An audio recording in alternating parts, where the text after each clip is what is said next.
ಖಾರದ ಕಜ್ಜಿಕಾಯಿ ಮಾಡೋದು ಹೇಳ್ಕೊಡ್ತೀನಿ. ಮೈದಾ ಹಿಟ್ಟು ಹಾಕ್ಕೊಂಡು ಸ್ವಲ್ಪ ಉಪ್ಪು ಹಾಕ್ಕೋಬೇಕು, ಸ್ವಲ್ಪ ಕಾಯಿಸಿರೋ ಬಿಸಿ ಎಣ್ಣೆ ಹಾಕ್ಕೊಂಡು ನೀರು ಹಾಕ್ಕೊಂಡು ಕಲಿಸ್ಕೋಬೇಕು.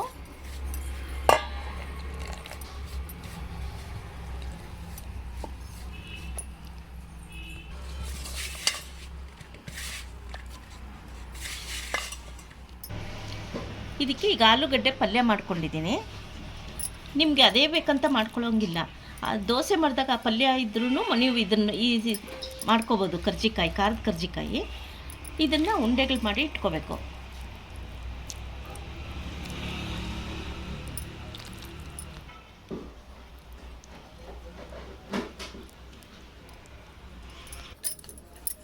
ಈ ಥರ ಮೈದಾ ಹಿಟ್ಟನ್ನ ಉಂಡೆ ಮಾಡಿ ಈ ಥರ ಲಟ್ಸ್ಕೋಬೇಕು.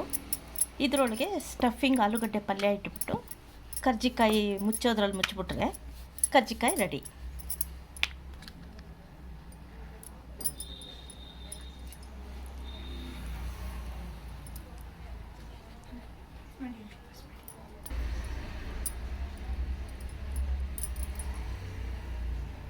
ನೀಟಾಗಿ ಬಂದಿದೆ.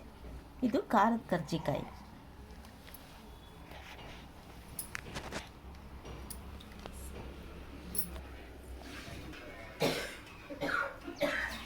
ನೋಡಿ, ಈ ಥರ ಎಲ್ಲ ಜೋಡಿಸಿ ಇಟ್ಕೊಂಡಿದ್ದೀನಿ. ಮುಚ್ಚಿಟ್ಬಿಟ್ಟು ಒಳಗೆ ಆಲೂಗಡ್ಡೆ ಪಲ್ಯ ಸ್ಟಫ್ ಮಾಡಿದ್ದೀನಿ.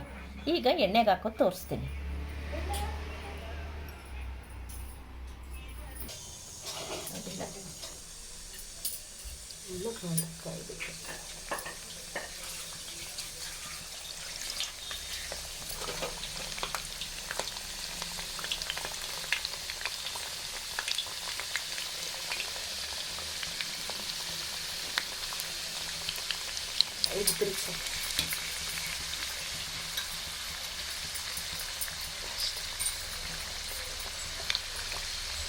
ನೋಡಿ, ಈ ಥರ ಎಣ್ಣೆಗೆ ಹಾಕ್ಕೊಂಡು ತಕ್ಕೊಂಡಿದ್ದೀನಿ.